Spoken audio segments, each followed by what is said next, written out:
Avatar Meher Baba Ki Jai. So let's do the three prayers today. So Ashok ji will do the Parvardigar, Mama ji will do repentance, and Sunil ji, if you can do the beloved God. Okay. Okay, Avatar Meher Baba Ashok ki ji. yeah. Thank you, Karthik. Uh, Avatar Meher Baba ki Jai. Universal prayer. O Parvardigar, the preserver and protector of all, you are without beginning and without end, non-dual, beyond comparison, and none can measure you.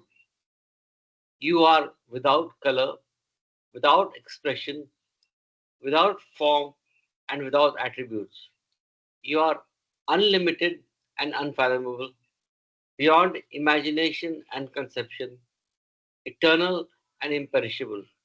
You are indivisible and none can see you, but with eyes divine, you always were, you always are, and you always will be.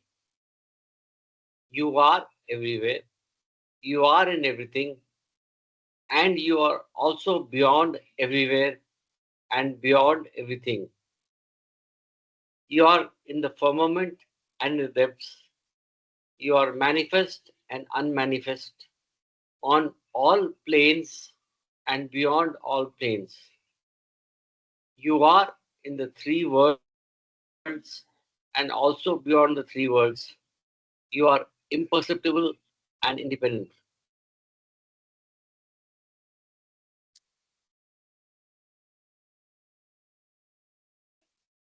You are the creator, the Lord of Lords, the knower of all minds and hearts.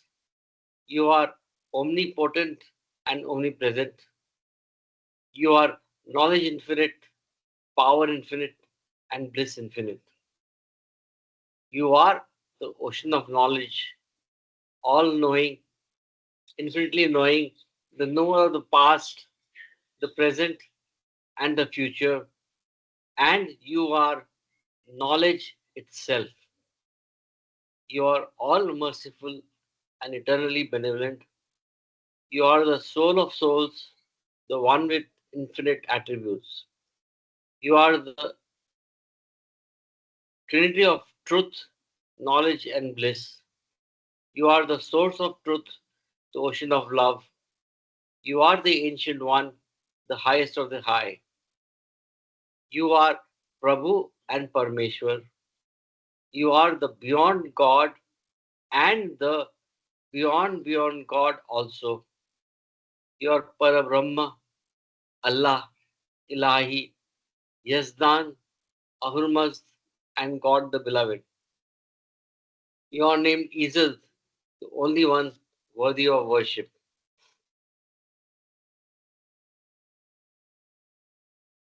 Avatar Meher Baba Ki Jai. The prayer of repentance. This prayer was dictated by Meher Baba in 1952. We repent, O God most merciful, for all our sins, for every thought that was false or unjust or unclean, for every word spoken that ought not to have been, not to have spoken, for every deed done that ought not to have been done.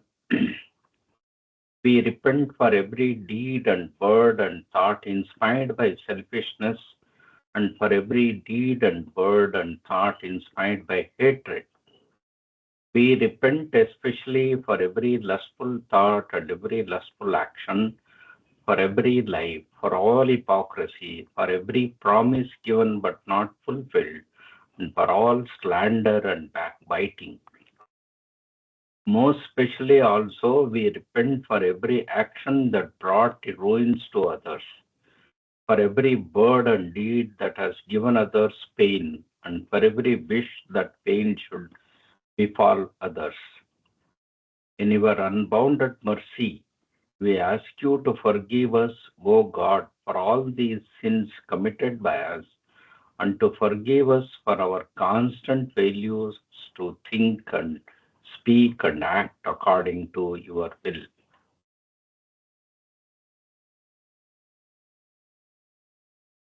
Beloved God, help us all to love you more and more, and more and more, and still yet more, till we become worthy of union with you, and help us all to hold fast to Baba's Daman till the very end. Avtar Meher Baba Ki Uh, Jai. Meher Baba Ki Jai. Thank you. Thank you for reading.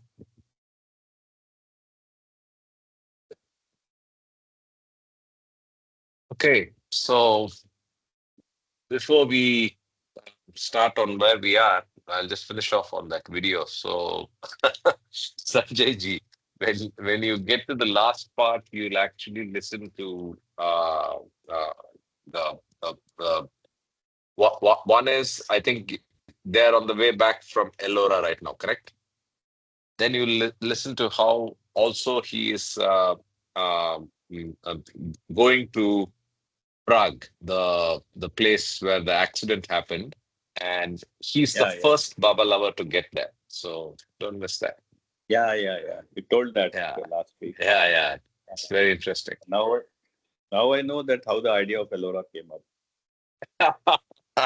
Yeah, I know. No, but you yeah. mentioned long back about Elora, but the idea, Yeah, yes, it came from there. yes, yes. So this is the video I shared on the group for the others. So please listen to it when you get a chance. This is the one I shared two videos. One is effort and grace. That's the second share. The first share yesterday or day before was the one that we are referring to now. Philip and Susan sharing on Babazo. Very I've old listened. recording. I've listened to it partly, but I'll finish it today. Yeah, sure. So Thanks. we just finished, not just, we finished 2 weeks back the reading of chapter 7. And chapter 7 recommends that we read Fabric of the Universe and Ways to the Path and its states and stages. So we read Fabric of the Universe last weekend. We started on the Ways to the Path and its states and stages in Listen Humanity. In that, if you recollect, the first few pages are very general. It's more on how a human realizes and gets on the path and so on. First few pages for that, we went through that. I think where we stopped, we had just about started the journey inward, right? So we had stopped on page 156. So that's where we continue from. Any thoughts before I get started? Well, the content in Listen Humanity is very direct and simple. So I think it's a good book to for new Baba lovers. It's very it talks about the sevas. It talks about the first part is very, of course, very general, Personal. but personal. But it's a very uh, it's as compared to other concepts and precepts and principles. The principles are given in a very simplistic manner for for somebody who just begins on the path of discovering Baba, and in a very subtle way, Baba spreads his message. This is my feeling, and I mean, as a bhakti marga person, for intellectual, of course, we have uh, DAX, that's discourses and God speaks. But even that is, of course, very uh, profound. But this is a good way to get oriented into the Baba world, is my 2 cents. Jai Baba. Interesting you say that, but I just have one comment in response. So everybody has their favorite. So it's like horses for courses, different Yeah, strokes for different folks, yeah, right? So even on this call, everybody has their favorites, and I know Listen Humanity is your favorite. Yeah, I mean, it's just, I think, depending on what connects to you, what message connects to you. And yes, we need to have something that's a good way of introducing Baba. And as you're speaking about it, I think, yeah, this is a good book. A little bit of personal account, a little bit, a lot of overview of Baba's darshana. So good suggestion. Okay, so let's continue from that. Like I said, till here it was more getting inward, and the human has just got thinking inward. Sar Meher Baba ki jai. The intellectually detached often try to shape the present in the light of knowledge of history, as well through their insight into the possibilities of the unborn future. At best, such a purely intellectual perspective inevitably remains partial, sketchy, incomplete, and in a sense, even erroneous. Further, the intellectually detached are almost never in vital communication with the elements which so largely shape the course of the present. Therefore, their beliefs, even if transformed into effort, rarely produce marked results. The limited intellect is not competent to grasp qualities which are beginningless and endless. Intellectual perspective is workable and even indispensable for planned action. Yet, in the absence of illuminating wisdom of heart and clear intuition of spirit, intellectual perspective gives only relative truth bearing the ineradicable stamp of uncertainty. So-called intellectually planned action is really the product of weighty subconscious forces which have not yet risen to the threshold of consciousness of the planner. Thus, planning often leads to many results entirely unanticipated in the so-called planning. In other words, planning turns out to be planning mostly in name only, containing only sufficient conscious participation by the planners to satisfy their need to feel that they have a real share in the whole game. Wow. I think we can frame this and put this in our corporate offices as well. Though Baba is talking about intellectually planned action from a spiritual standpoint, I will read this again if Yes. you permit me. Karthik, Yeah, I echoing my thoughts that we should read it again. I'll read it again and I will also mark it out. It's so beautiful, this obsession of planning. Anyway, don't look at it from the corporate side. Look at it from the intellectual planning side when we are rereading this. I read it.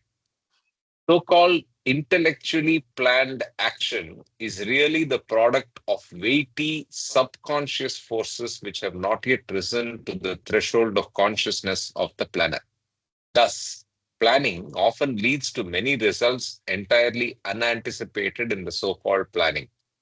In other words, planning turns out to be planning mostly in name only, containing only sufficient conscious participation by the planners to satisfy their need to feel that they have a real share in the whole game. I continue. Intellectual perspective, intellectual planning, and intellectual detachment should therefore be carefully separated from the robust exploration of the inner self and the internalizing of the facts of existence that characterize the individual who has set foot on the path. Anybody has any comments? We can. Thought I had a voice. Yeah. Although the unfurling realization of divine knowledge is often figuratively described as traversing the path, this analogy should not be taken too literally. There is no ready-made road in the spiritual realm. spiritual progress is not a matter of moving along a line already laid down and unalterably defined. Rather, it is a creative process of spiritual involution of consciousness, and this process is better described as a spiritual journey than as the traversing of a path. The journey is comparable, in fact, to a flight through the air and not to a journey upon the earth because it is truly a pathless journey. It is the dynamic movement within the consciousness of the aspirant that creates its own path and leaves no trace behind it. The metaphor of the path is helpful to the aspirant in the early stages of his development because it gives him the sense of new phases of consciousness to be experienced. This anticipation is stimulated further by accounts of others who have completed the spiritual journey. This makes the pilgrim's ascent easier than if it depended solely upon his own unguided efforts to visualize probable path. While trying to understand the path as described by the masters, the aspirant must also make use of his own imaginative faculty, but within the constructive bounds defined in the master's spiritual guidance. Actual spiritual experience is as far removed from uncontrolled imaginative expectation as reality is from chaotic dreams. Though the imagination of the pilgrim is inevitably determined by past experience, it must offer no resistance to the directional suggestions of the master. In fact, increasing surrender to the guidance of the master involves drastic curtailment of deceptive imagination, the roots of which are deeply embedded in the mental and emotional past of the pilgrim. With the gradual transmutation of the aspirant's imaginative faculty into divine consciousness, the veil of ignorance becomes steadily less opaque. In the end, all imagination comes to a standstill and is replaced by the true everlasting realization of God as the sole reality. Thus, the journey, like everything else in duality, is also an imaginative one, but it leads ultimately to final and enduring knowledge unclouded by any kind of imagination or transitory fantasy. As the aspirant progresses on the spiritual path, a fundamental modification in the structure of his sanskaras begins to occur. Whereas before the expression of one sanskara in the world of form resulted in the inevitable creation of fresh sanskaras, this self-perpetuating process now begins to draw to a close. As the aspirant's assertive lower self begins to be removed, the tension of the existing impressions can be released or expressed without the creation of fresh sanskaras. Jai Baba, First, slowly. Yeah. Karthik, I think the last paragraph, the last line is the transition from duality to reality. So I think the journey is beautifully defined, but there's a message in that. So I think it's worth underlining, highlighting. This is This line, thus the journey, like everything else in duality, is also an imaginative one, but it leads ultimately to the final and enduring knowledge, unclouded by any kind of imagination or transitory fantasy. I somehow think it's a good a transition from duality to reality, where you are like traversing the path, but you are also changing from illusion to reality. And the process is explained in the next paragraph. This gives a lot of clarity on how sanskaras are the soul is getting rid of the sanskaras. by this journey in the path. Correct. Correct, Mamaji. Correct. Assertive lower self.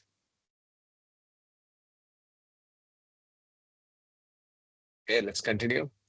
At first, slowly, but with gradually increasing speed, the old sanskaras are spent with less and less attendant creation of fresh sanskaras. With the final cessation of the formation of fresh sanskaras, all past impressions naturally unwind to the finish, and then, free of all impressions, the soul stands fully, biggest self-conscious forever. The various routes by which the individual may start on the journey are many indeed. Several of the principal ones are referred to as Dhyana Marga, or the way of knowledge.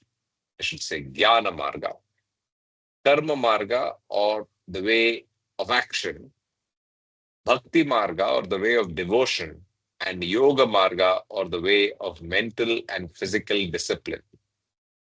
Each of these paths may be regarded as a routine dutifully followed and unthinkingly executed, or it may be transmuted into a path of living discovery by having become the focal point of the aspirant's entire being.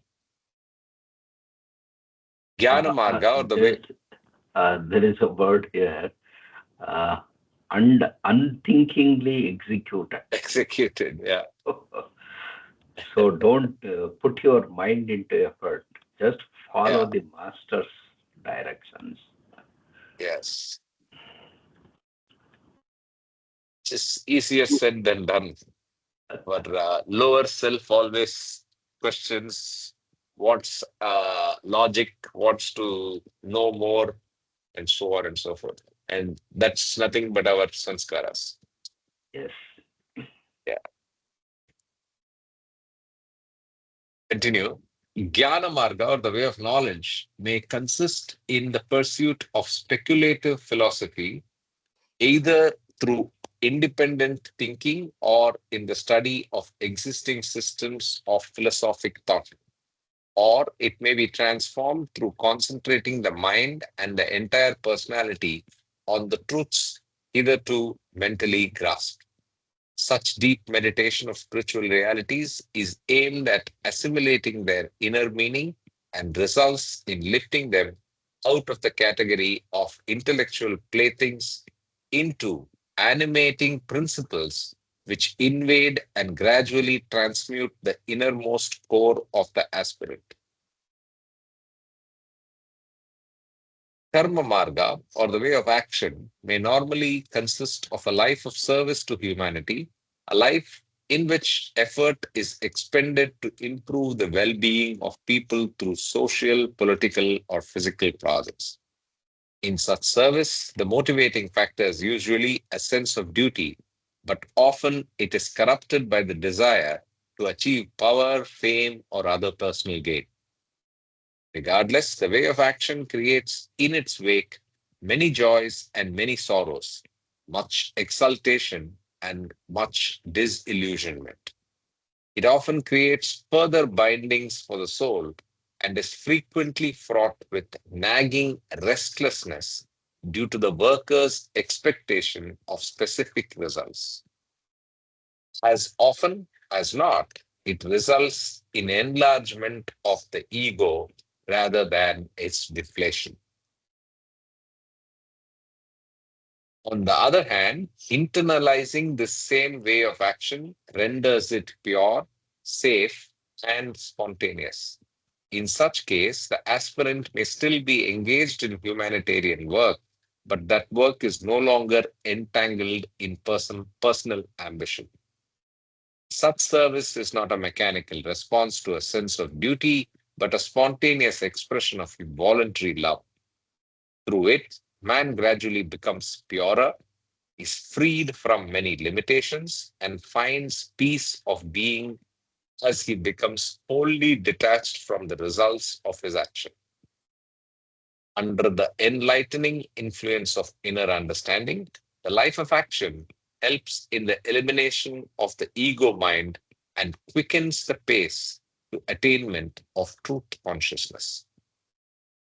The inner spiritual path is irreplaceable because of the welling up of divine love which occurs during its course.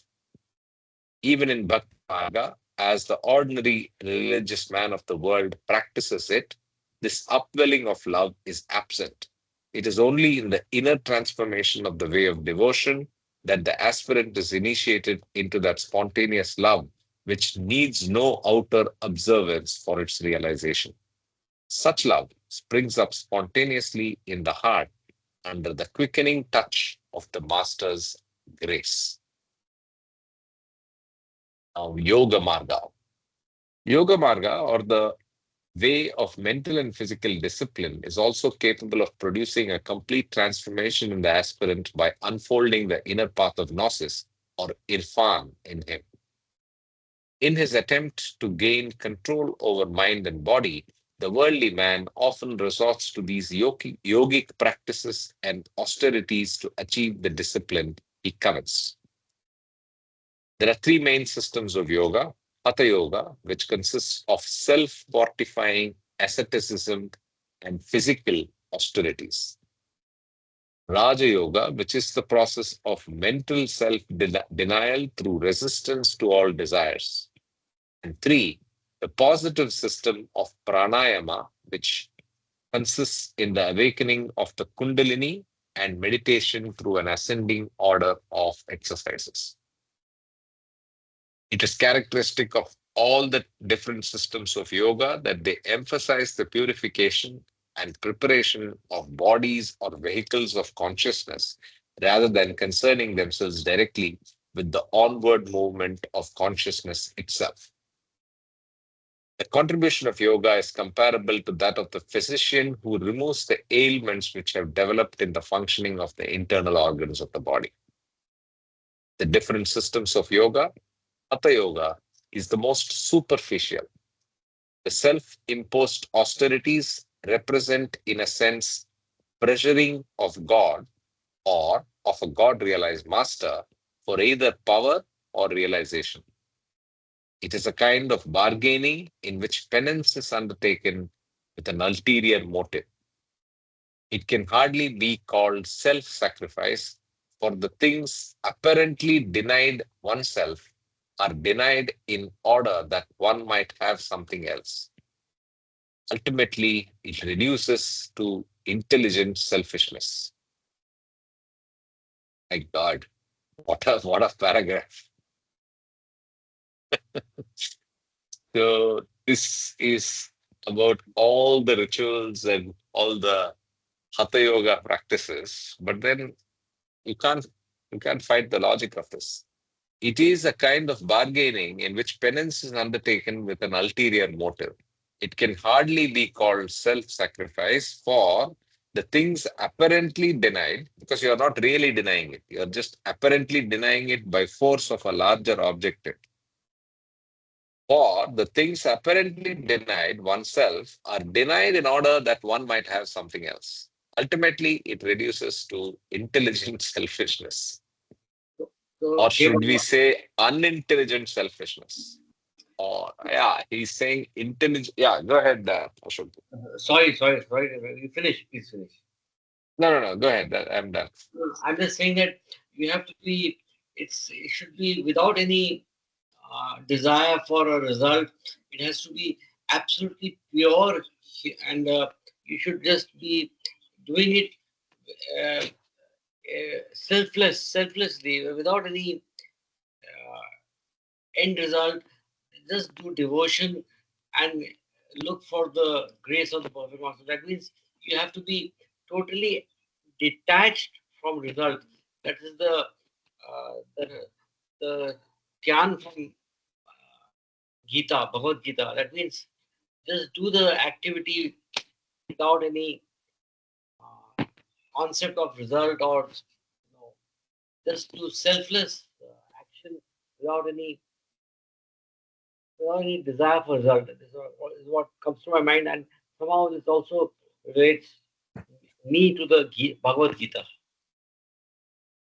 Yeah, The but current, yet Hatha Yoga is just opposite of it. It is a targeted Yeah, approach to, exactly. and Baba has said that it is basically upset the divine plan. And Baba has also said in some of the instances where people insisted on asking him something that you are sucking blood out of me, actually. So that's the term he is using actually. So like that. are there Yeah. good examples of Hatha yogis in our history or knowledge? I couldn't hear you, Sunil. I said, are there any good examples of Hatha yogis? Oh, Are you? Many, I would say. Mhm. I'm not able to. I mean, Hatha Yoga is a practice that's been there for since eons, right? So yeah. a lot. If you go to Kumbh Melas and all that, you will find people who are standing upside down for years together, who are buried themselves up to the neck and only face is out. So those are Standing the on one practices. I leg. think you are forcing God to give you the siddhis or advancement, if we may say so. I mean that's our apparent interpretation of the actions that they have done, but it we don't know. It could be just out of love, that I'll not eat till I see you kind of situation. You know, uh, that The one Yeah, thought which that's comes long, here long is, fasting, not bathing, or those kinds of actions. But Baba has said that these are not that he expects from his lovers. Hmm. in Bhagavad Gita also, it is said that what path you start off will end in Jnana Marga. Even Bhakti Marga is supposed to take you to the Jnana Marga where you realize God. So the aspirant should be able to fix his focus on that. If he is not focused on that, he will not transmute into this methodology, but stay there. So he will be always upside down. He's not going to get up and go further. That happens in Hatha Yoga probably, majority of the Hatha Yoga. But those who are doing Hatha Yoga ultimately transmute and then reach the goal by giving up this intelligent selfishness into a non-selfishness, then they can realize God. Probably that is the way Right, right, it right. should progress. Jai Baba. very correct. Very correct. But just to comment on something you said on Bhagavad Gita and the final final path being that of Jnana Marga. Yes, yes. But Baba doesn't say that, right? So Baba Yes, says, Baba says love. yeah, love. Yes, exactly. So that's all. We need to be cognizant of that. But yes, Yes, Gita says that that you may start anywhere, you will end up in.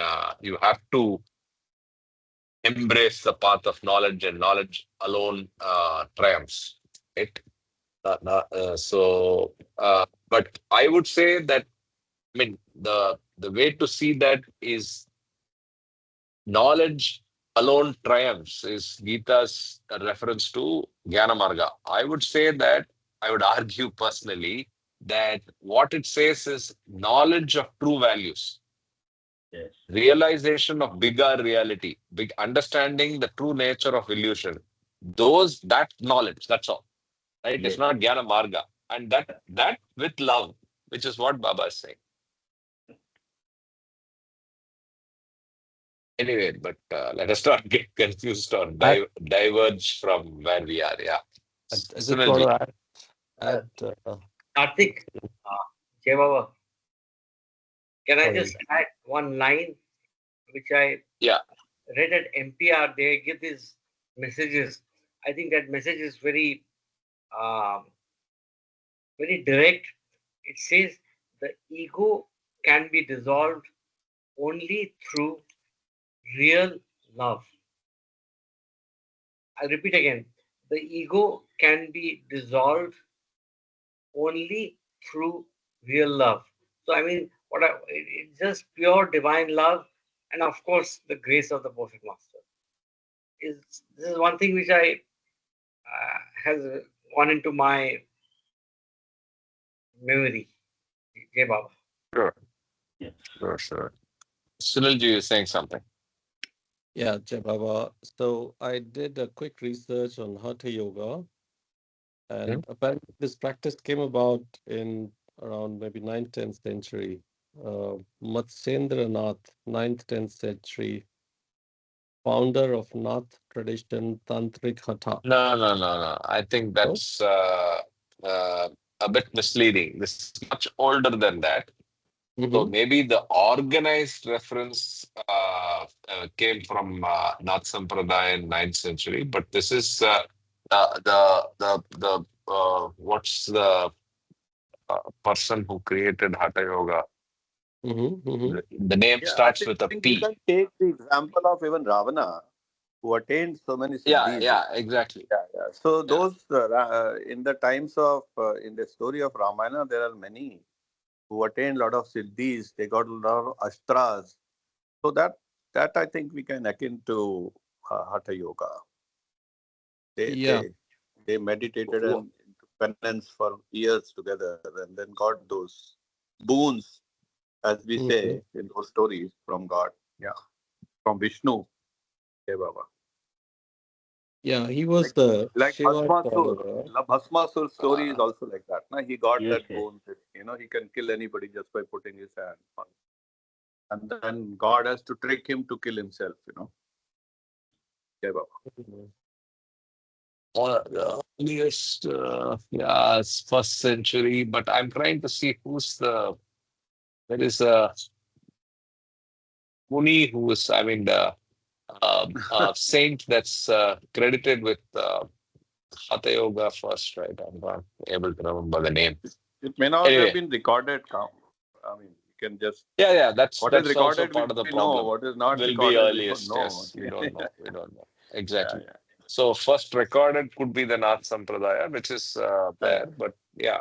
Anyway, Yep. the So summum bonum of even it at the is there are time many of Zoroaster, practitioners. there were yeah. Yeah, go ahead. Finish your point. I mean, even during time of Zoroaster, there might be many who would try to attain godhood by these methods. We don't know. Correct. So Yeah. now what this is alluding to is the operation of the laws, right? So the physical laws can operate and give you some results, and God cannot deny that. But it is a transactional and lower form which ends up with ego being perpetuated. And as you go towards jnana marga and then love, you're actually trying to dissolve the ego. So Yes. rightfully pointed out, I mean, a good message pointed out by Ashokji, right? So I think these methods are operating at the lower realm, and it's the natural laws, right? So if you do X, Y, and Z continuously, I will get a Z result, right? Or whatever. If I said X, Y, Z, then it should be something else. But what I mean is, it's arithmetical or natural operation of the lower laws, which is not divine laws. But as you evolve and as you move through Jnana Marga and then finally to the path of love, you actually get towards realization. And like Mamaji mentioned, I think finally everybody gravitates towards Jnana and then finally towards the path of divine love to reach God realization. Having said that, you can actually get very high up just with Hatha Yoga. That's the point that's being made here. You can make journey progress on the path with this. Okay, I got some more references. Sure. Go ahead. Lord Shiva, the Adi Yogi, Yes. considered the original source of Hatha Yoga, as well as all yogic knowledge. Tradition says Yes. secrets of Hatha Yoga to Parvati and later to Matsyendranath, possibly in symbolic or esoteric ways. Saptarishis, believed said to be direct disciples of Shiva who preserved and transmitted yogic knowledge in ancient time. Hanuman, an embodiment of physical power, discipline, breath, mastery, and devotion. Dattatreya, mystic status, ancient theme here, often invoked as Guru in Nath and Aghori traditions. Okay, Jai Baba, let's move on. Sorry, I distracted everybody. No, the summary of Yes, all yes. mythology, stories in mythology, wherever they get a boon from God, is always linked with a weakness point where God transmutes that power into nothing at the end in the story. So that means that self effacement is the important thing. That is, Essential. if that is not there, you will get the powers like any tantras and other things, but you won't go ahead in the path. You will go ahead in the path, but you will not get to the destination. Yes, yes. You will And you make may some be thrown progress. You will back make, to, and you may yes. be thrown back to the stone form also. If you, end up misusing. Yes, correct. Okay, let's continue. Spirituality as love can never be achieved through any type of coercion. If spiritual attainment should be sought in this manner, the person invites harm upon himself rather than spiritual benefit and restriction of power rather than expansion. In brief, he gets exactly the opposite of what he had sought.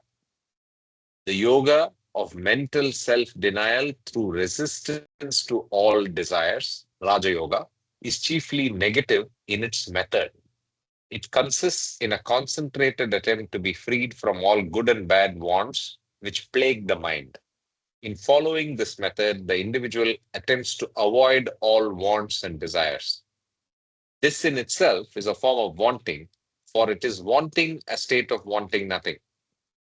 However, this form of yoga, when carried to its extreme limit, can result in the subjective annihilation of the ego structure of desires.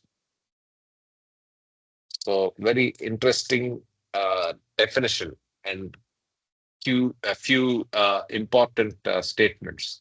Right. So, what is the even denial and renunciation is a form of wanting. This in itself is a form of wanting, for it is wanting a state of wanting nothing.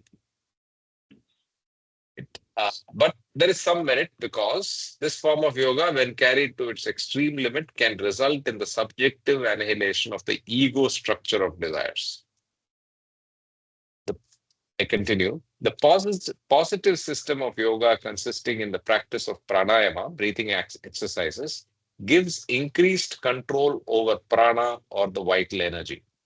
It also includes the awakening of the kundalini of the latent spiritual power in man and is supplemented by an ascending order of meditation exercises. But in this yoga, there is the danger of the aspirant having a fall and retrogressing spiritually if he misuses his awakened occult powers.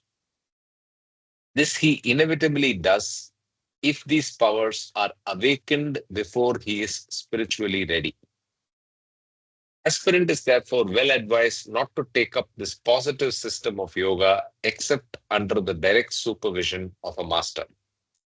When aroused under the proper guidance of a master, however, the awakened Kundalini can lead the aspirant to the occult Riddhi Siddhi powers of the fourth plane, which is described later.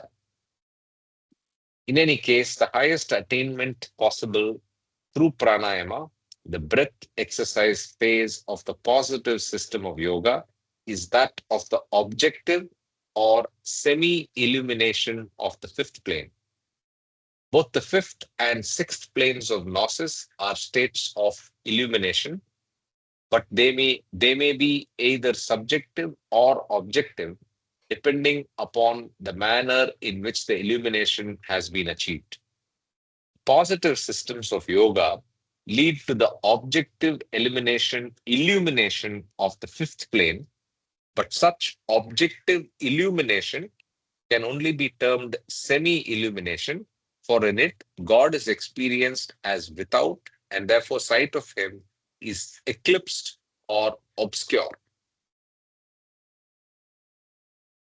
So you get to the fifth plane, but it is eclipsed or obscure darshan.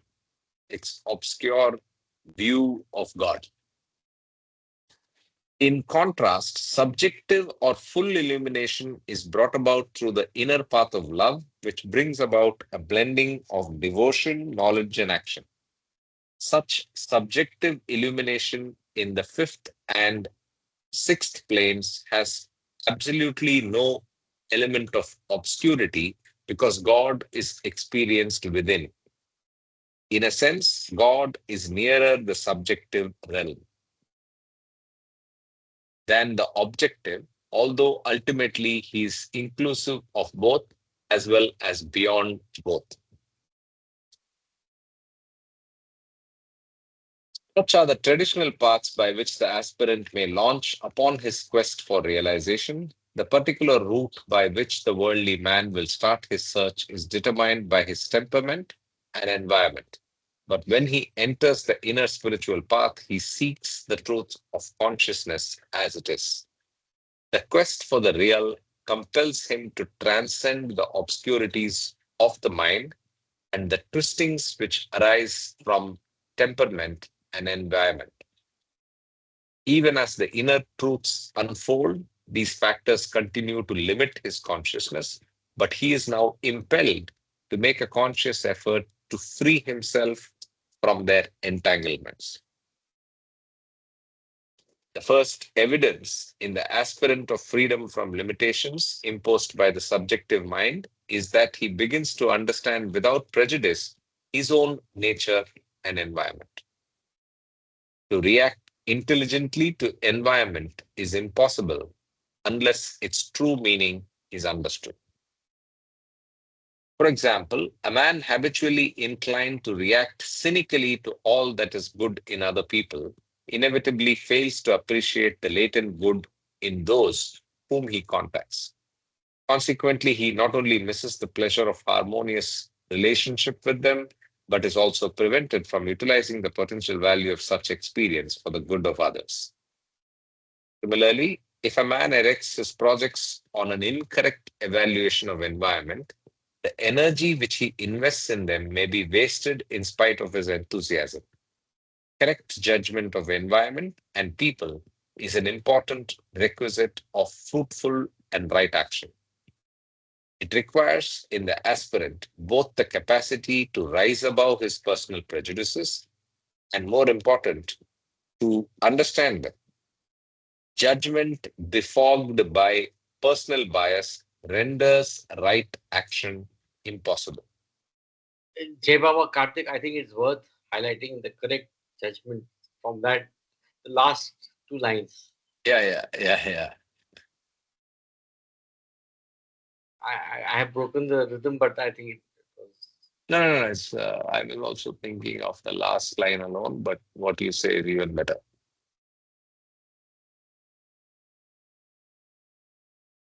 So, to continue, to illustrate further, if the individual projects the content of his own subjective desires upon another human being, seeing in that person the fulfillment of his emotional longings, and if he acts under the impulse of that blind driving force, then disappointment is inevitable. He has only seen in the other what is in himself. There can be no adequate response from the object of one's desire under such emotional compulsion, and therefore no fulfillment. So, true understanding of environment is as necessary for attaining soundness and depth of feeling as it is for engendering efficient creative action. Such true understanding is achieved only when the aspirant frees himself from temperamental compulsion. The personal factors which cause the worldly man to look upon various approaches towards truth as widely divergent or even mutually antagonistic are gradually transcended on the path. Eventually, the ways converge, and their interdependence is revealed to the aspirant. He sees that every way implements the other. Bhakti or devotion becomes the expression of truth through feeling. The way of knowledge becomes assimilation of that same truth through understanding. And the way of action is seen to be the result of the will being actuated by that very same truth. Very beautiful three lines representing all the parts. Jay Baba, I have a question. It's a practical question. Can I ask Karthik? Yeah, of course. You see, I've been practicing pranayama for last 20 years, but as a health regime. Just that, just to keep good health. So I'm a little confused. I was not on the I was not in the path. I didn't even know you, Baba. So I'm just practicing it as a health, pranayama as a intake of oxygen and just to maintain my health and organs. So I hope that is not contradictory to being on the path. I'm really, this is a personal question. We can take it later on, or if somebody has got some, or if you have anybody has got any. No, I understood the first part, but what is the question? The question is What's that your? I am doing pranayam as a I health. understand that. So, what do you want to ask? What's your concern? Is Good it that you're doing it for 20 years. is it in contradiction to what has been said or what we read? Because No, it no, says no, no. There is no contradiction. But I think pranayama, as defined in the last few pages that we read, is much, much broader than just the breath exercises that we refer to in yoga classes, which are less spiritual. See, I, yoga, yeah. So, and just to add, it's a eightfold path. So pranayama is just one of them. To God realization, they say Ashtanga yoga, or it's there in the. I'll send a photograph on the group as well. There are 8 yeah, stages to it. So that's what it's been correct. described. But that's the See, Vedic or the Ashokji, what traditional you are thinking. doing, yeah, Yeah, go ahead, what Sandeep. yeah, what you are doing is what yoga teacher Mr. Iyengar tells you to do. It's all physical, and breathing exercises definitely helps you to balance your mind and thought process. So beyond that, like Karthik does a lot of running, I go to the gym. So these are just for the physical, That's and it. even running and gymming also gives you some kind of mental pleasure, and that's also scientifically proven. So it's just that. So what pranayama is being spoken of here is something but much advanced, probably, which Baba has recommended that without a teacher you should do actually. Yeah. So Yeah. basically, exercises are just Yeah, physical yeah. movements. So that's A and B that we are doing actually. Is in its most evolved forms, it gets into that kind of realm. Yeah, Baba. I think if Jay you Baba. look at the Hatha yoga being practiced today all over the world, it's so popular, but nobody understands. This is a preparation, spiritual journey preparation or path. Everybody thinks it's physical. Absolutely. Absolutely. I think Absolutely. 99% people, they don't understand what is the meaning of Hatha. Hatha is being stubborn. That's what Baba explained. You ask anybody Yeah. what is why are you trying to do Hatha? But people don't understand. But anyway, Baba is with us, so Yes. thank you. Yes. So the name I wanted came to my mind after you said Ashtanga. So it's basically Patanjali. Patanjali is the person that started all the yogas. Patanjali Yoga Sutras is the first source for the record of the multiple parts of yoga, Sunilji. That's the name I was not able to get. Maybe you can read about it later. Nothing important. Like Baba has broken it up and defined it absolutely differently, but accurately. So we need not get carried away. But I just remembered the name I wanted to remember earlier. Jai Baba, thanks to everyone. Thanks to you for pointing that out and asking that question as well. Anyway, let's continue. It's more for the vehicle to Be carry ready. this process. So the Exactly. body. Yes. No, and there is we have to acknowledge that the human form is a gift, right? So you have taken a lot of steps to get here, and the body is an essential element in the process of discovery and God and the journey towards God realization. Keeping it in pristine form and keeping it in workable form is our obligation. And I realized this very late. We actually put the body to misuse. Don't we disregard the gift. So body is a temple. We have to give it the right amount of importance without giving too much of importance. It's we have to treat it well. And yoga is a way of treating it well. The physical parts of yoga again. Anyway, I think let's continue. if you look at Hatha, if you extend Mhm. that argument, Hatha is telling God, I'm going to misuse your temple if you don't give me what I'm asking for. You're being like a child. I will spoil the sofa if you don't give me my toy. Something like that. Hands down. Yeah, that's a good way. Correct. Because hatha is almost a negative term, right? Yeah. It's stubborn is negative. So what is probably positive is the perseverance or persistence that the individual displays in doing all those acts. But like you said, it's like a perfect example would be a stubborn or a tantrum throwing kid to the parent. Yep. But This it's is a weak more of approach. full of ego. Yeah. Okay, yeah. Yeah, Baba. Continue, Yeah, please. Baba. Let's continue. In the worldly stage, man is drawn more to one way than to others because of the particular limitations of his character and environment. On the path, they blend with each other as the aspirant gradually succeeds in emancipating himself from the specific restrictions of mind and heart.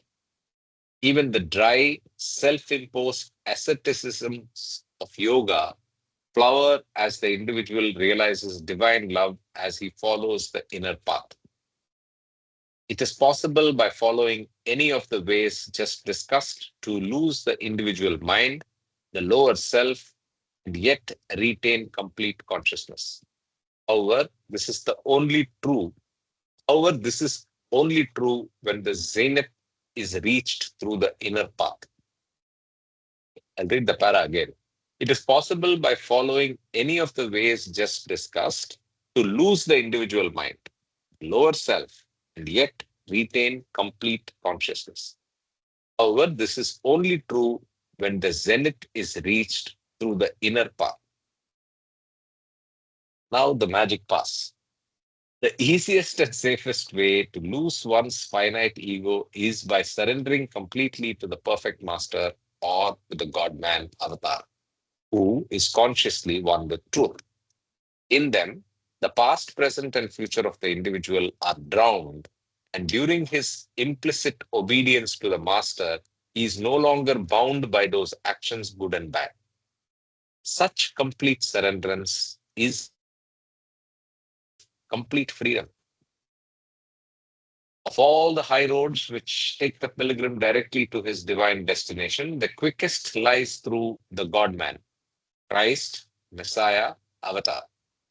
In the God-man, God reveals himself in all his glory with his infinite power, unfathomable knowledge, inexpressible bliss, and eternal existence.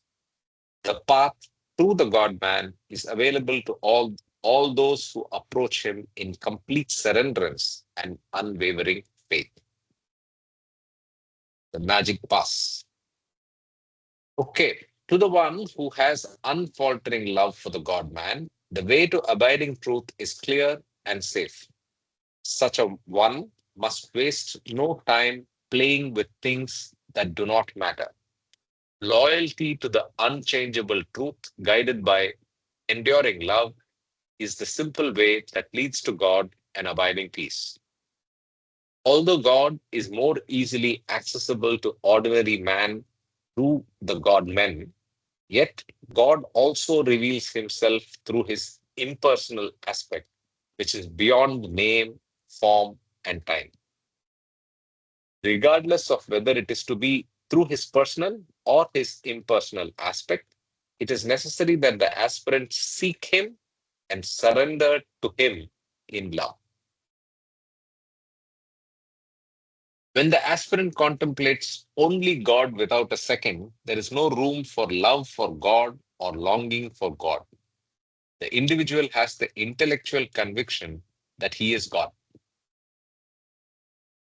Yet, in order to experience that state in actuality, the aspirant goes through intense concentration or meditation on the thought, I am not the body, not the mind, and neither this nor that, God. In exceptional cases, the individual may experience through meditation what he has assumed himself to be. This mode of experiencing God is not only difficult but dry. Progress is more realistic and enjoyable when there is an ample play of love and devotion to God. This postulates temporary and apparent separateness from God and longing to unite with Him. Such provisional and apparent separateness from God is reflected in the Sufi concepts of the states of Hama as Ust, everything is from God, and Hama Dust, or everything is for the beloved God. I'll pause here.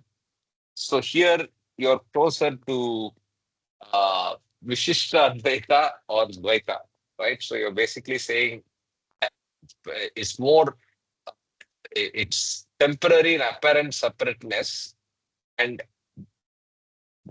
you perpetuate that, and it becomes a school of thought. It becomes a school of thought where you believe that that's the end goal, right? I mean, that's just my personal observation. Continuing, in each of these concepts, the individual perceives that his separateness from God is only temporary and apparent, and he seeks to restore this lost unity with God through intense love, which consumes all duality. The only difference between these two is that whereas the individual who follows the concept of Hamadust rests content with the will of God as the beloved, in the concept of Hama as Uz, he longs for nothing but union with God. Since the individualized soul, which is in bondage, can be redeemed only through divine love, even perfect masters who attain complete unity with God and experience Him as the only reality apparently step into the domain of duality and talk of love, worship, and service of God. Divine love, as sung by Hindu masters like Tukaram, as taught by Christian masters like Saint Francis, as preached by Zoroastrian masters like Zer Kaiwan, and as immortalized by Sufi masters like Hafiz, harbors no thought of the self, small s, at all.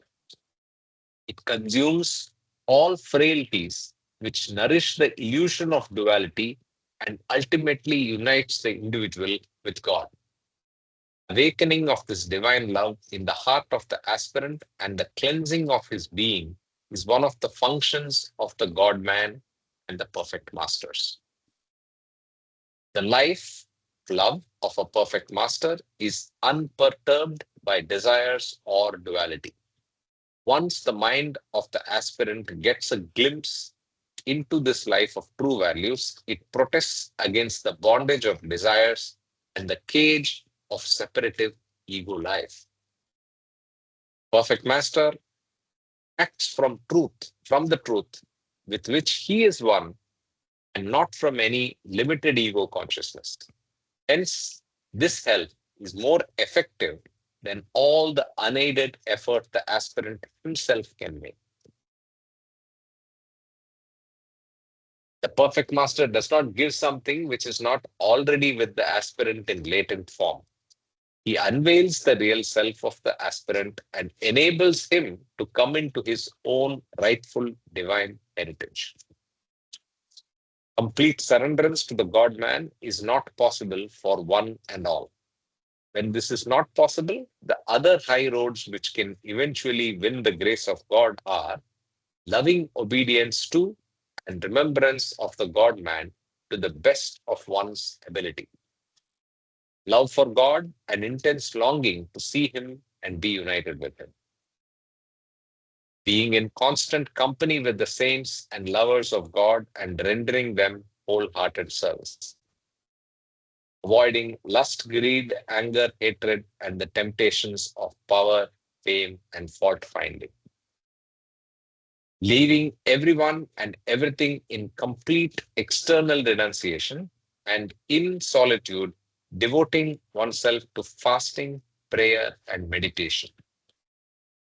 Carrying on all the worldly duties with a pure heart and clean mind, and with equal acceptance of success or failure, while remaining detached in the mind in the midst of intense activity. And finally, selfless service of humanity without thought of gain or reward. So these 7 steps where complete surrenderance to the God-man is not possible, and you need other high roads.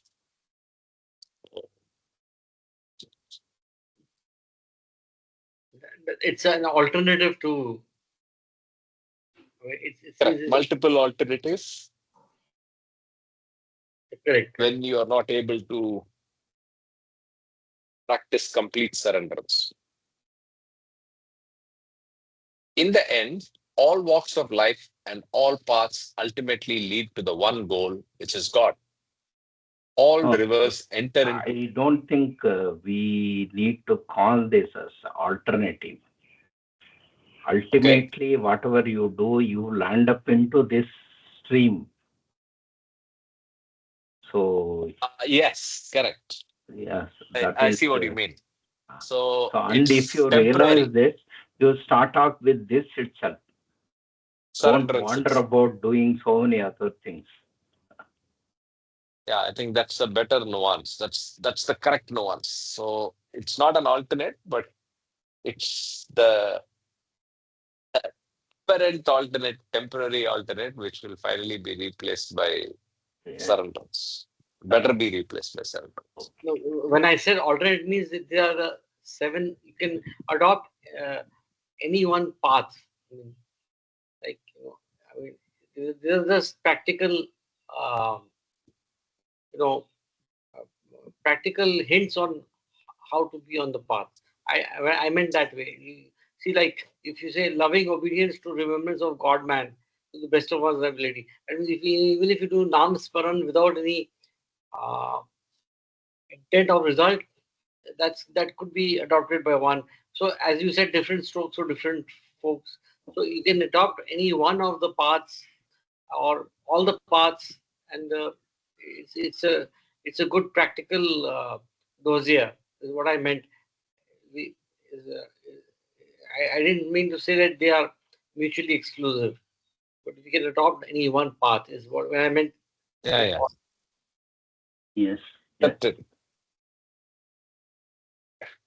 I mean, but I like the point Mama made also. Yeah, of course. There is. We have collective wisdom, so we learn.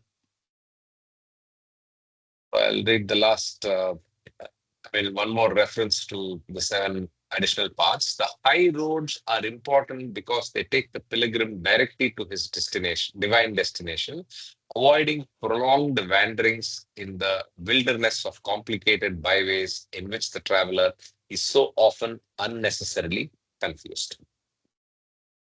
The various states and stages through which the pilgrim passes on his journey to God realization may be broken into three phases, which the Sufis call tariqat, marifat, and hakikat. In the first, divine knowledge is experienced on the planes of energy as inner intuition, inspiration, and conviction. In Sufi terminology, this glimpse of divine knowledge is known as tajurbat-e tariqat and represents a transition from ordinary understanding to a condition of inner experiences of smell, sound, and sight. There is a footnote. Not to be confused with ordinary intuition, inspiration, and conviction, as inner sight is not to be confused with ordinary sight. That is for this one. The first divine knowledge is experienced on the plane of energy as inner intuition, inspiration, and conviction. That is differentiated from just intuition, just inspiration, and conviction. During this first stage of unfolding knowledge, there is a far deeper conviction about spiritual realities than is possible through the usual understanding of the worldly man. However, even this conviction is not unshakable. It bestows only a mild and wavering degree of divine knowledge. The pilgrim has now only started on his spiritual journey and must face many trials. While becoming established in the first stage, many aspirants are unable to cope with the ordeals they encounter as inner sight is opened. Whatever the pilgrim encounters here is for his good, and if he has a master's guidance, he need not fear that he will be lost. Although at the climax of the first phase, the rikat, which is the fourth plane, the one real danger of risking a fall does occur through possible misuse of the extraordinary powers associated with this plane. So our usual fourth plane risks. During this first phase, the aspirant is disengaging himself from enmeshment in the material realm of action and ascending to the realm of energy. This is accomplished through the gradual dissolving of the multitudinous desires which chain his consciousness to the material world. Although the individual is now constantly dependent upon the finer realms of energy, mind, and divine consciousness, even while immersed in the realm of matter, still he cannot live freely in these realms because of his continued enslavement to the gross world. Moreover, he cannot receive in any appreciable measure the renewal which divine consciousness would pour into him due to the resistance offered by the entanglements of the dense material plane upon which he lives. Nevertheless, it is these divine radiations, meagerly felt though they be, which enable the matter-ridden mind to face suffering and make the effort to rise in the higher realms of energy and mind. Last, weary of enslavement to the gross world, the individual decides to free himself from the enticements of matter. In this moment of irrevocable decision, the individual cuts himself loose from the bondage of gross desires and ascends to the realm of energy. His will, now reinforced, the individual prepares for a release of vital force far greater than was ever available to him during his bondage to the gross. Activities of the individual are now more powerful, for his actions are unhindered by the low voltage characterizing the energy of the gross will. Often the aspirant becomes absorbed in the new powers now available, and he realizes that he can perform miracles and other phenomena. The tendency to wish to perform miracles or to judge spiritual developments by performance of such spectacles may persist for some time. Even spiritually advanced persons find it difficult to outgrow this habit of playing with illusion. It should be clearly understood that attachment to miracles is only a continuation of the habit of playing with illusion. It is not miracles, but inner illumination which will one day bring true freedom. In the realm of energy, the increased capacity of the individual to receive the downpouring of divine radiation gives him a greater sense of spiritual power, a larger measure of knowledge, and a deeper sense of fulfillment, although these are as yet intermittent and fragmentary. The individual continues to carry on the physical plane activities of eating, drinking, and other automatic activities of physical life. But he is no longer the tormented slave of unfulfilled desires rooted in the physical functions, although a recrudescence of desires in a milder form is still possible. He is now subject, though, to new forms of restlessness. In desperate search for enduring peace, he determines to ascend to the still higher mental sphere upon which the realm of energy fundamentally depends for its sustenance. Having crossed to this realm, the pilgrim is now at the second phase of the journey in which he begins to see the light of God. Unfolding divine knowledge now mounts to real illumination, and the aspirant is given knowledge of the past, present, and the future. He is now firmly established in the divine path, and there is no longer any risk of his falling or losing his true illumination. There are still many trials, but he faces them with conviction, confidence, and resolution. This second phase occurs at a point which is called Pugulier, or God's acceptance of the pilgrim. Here, being endowed with illumination, he knows what trials lie ahead of him, but he also knows that he cannot fall from this fifth plane, and is aware that he can meet any situation adequately. At a certain time, the pilgrim passes to the point described by the Sufis as Marifat and sees God as he is. This is spoken of as being the sixth plane of ascent of the individual in his conscious return to the capital O1. It is in the mental sphere as was the fifth plane. In the sixth plane, the freedom, joy, and illumination that the soul experiences are all greatly enhanced as the mind is in direct contact with transcendental divine consciousness. The bliss experienced in this higher realm surpasses all possible pleasures experienced in the realms of matter or energy. There is absolutely no resistance to the direct infusion of the unceasing radiations of light, power, wisdom, and bliss that overflow from the Godhead.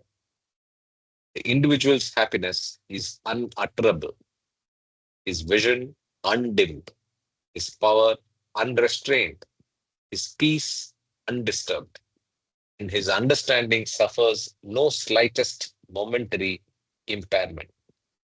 He knows no lack of any kind. He continually sees God as he is, capital H. All that the individual enjoys in the mental realm is still not self-sustained, but is continually supplied by the never-failing emanations from the transcendental Godhead. Although the mind is completely surcharged with the heavenly abundance which descends upon it from God, nevertheless, it constantly recognizes its utter dependence upon the renewal which comes to it from above. The higher realm of mind is no less dependent upon the transcendent Godhead than are the lower realms of energy and matter. For the individual, though enjoying perpetually the free life of the spirit, still has not attained unity with the Godhead. He has not yet transcended duality, nor realized himself as the infinite one. In short, man on the gross plane makes indirect use of energy and mind through the gross sphere, and he can experience only such joy, power, and knowledge as the limitations of the gross permit. Man on the subtle plane uses energy directly, but uses mind indirectly through the subtle plane. Also, his joy, peace, and understanding are still severely curtailed by the fact that he cannot make direct contact with the mind itself. Man on the mental plane can use energy as well as mind directly. Thus, he enjoys immeasurable power, knowledge, and bliss. But inasmuch as these are gifts from the Godhead, he still has a sense of dependence. He experiences the attributes of divinity as reflected in the mental spheres, but they do not originate in him. Even when man is able to make direct use of the mind, he falls short of that ultimate experience of knowing himself as the infinite Godhead. Although the individual experiences uninterrupted self-fulfillment owing to his absorption in the replenishing divinity, still he must transcend the mind completely if he chooses to realize himself as the unlimited and eternal truth, power, and bliss of God. At this stage, the traveler sees God as the sole reality, but he may remain absorbed in the sight of sights, or he may cross the final gulf and become one with God. In the final and third phase of the spiritual journey, called Hakikat, man becomes one with God as the infinite truth. This realization is self-sustained. Man's consciousness is now completely one with the illimitable truth of the conscious God. The individualized soul has completely transcended the mind and established unity with the Godhead, thereby realizing itself to be the fountainhead of infinite love, infinite peace, infinite bliss, infinite power, and infinite knowledge.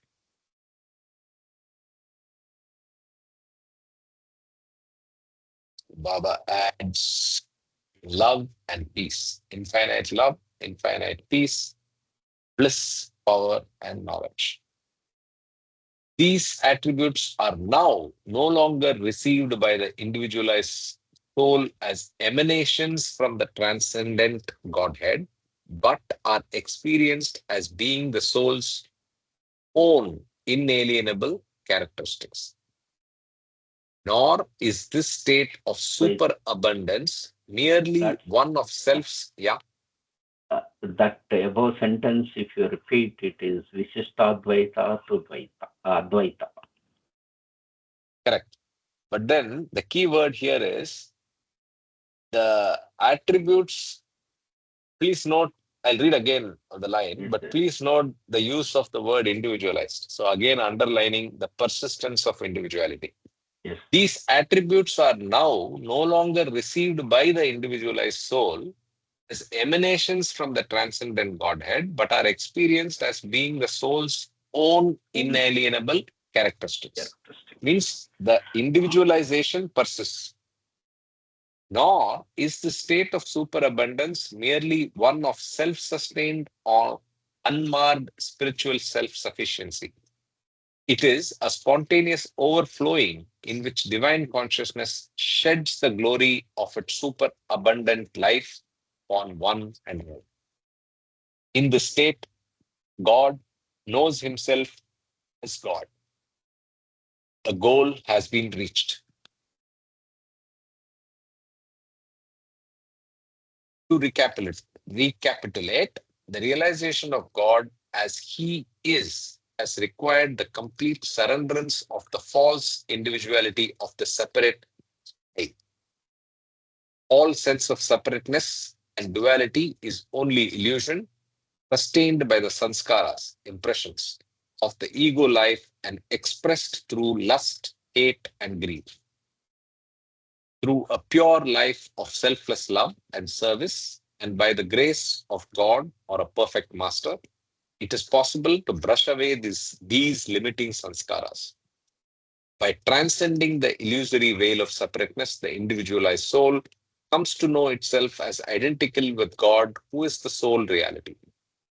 God realization, which is achieved at the end of the last phase of the first journey and on the seventh plane of consciousness, in which the mental sphere is completely transcended, is the goal of all life. It is the reason why the entire universe came into existence. God realization is sometimes mistakenly considered to be the selfish aim of the limited individual, while in reality, there is no room for any selfishness or limited individuality in God realization. On the contrary, it is the final aim of the limited and narrow life of the separate ego. God realization not only results in the attainment by the individual of an inviolable unity with all life, but also in his dynamic expression of this final realization of truth through a spontaneous and undivided life of love, peace, and harmony. Life of the God realized is a pure blessing to all humanity. Within this state of God realization, God is known and experienced to be the only reality, and as there remains nothing further to know, one aspect of this divine consciousness is omniscience. Since God is experienced as being the only one without a second, having no rival to overcome and no limitations to transcend, the individualized soul realizes the second aspect of supreme consciousness to be omnipotence. Since God is also experienced as unconditional and spontaneous joy continually welling up within the soul, the third aspect of divine consciousness is realized to be unlimited bliss. These attributes of omniscience, omnipotence, and unlimited bliss are not divisible parts within infinity, but differentiated qualities of one indivisible infinity. Being indivisible, no one of them is in any way curtailed by other. Since they interpenetrate each other completely, none can or does exist without the others. In God consciousness, to know is to exist as blissful power. To exist as power is to know oneself as unbounded bliss. And to experience bliss is to be permeated by divine knowledge in which knower, known, and knowledge are all one. Any existence in which power is limited, knowledge imperfect, or joy beclouded is a product of false imaginations and cannot satisfy the earnest seeker after God. Jay Baba, I think the last paragraph needs to be underlined. Some parts of the last paragraph. That is that all the three parts are one. Can you go to the last paragraph, please? Yeah. See, the attributes of omniscience, Omnipotence. Yeah. are not divisible parts. I think the whole paragraph. Yes, agreed.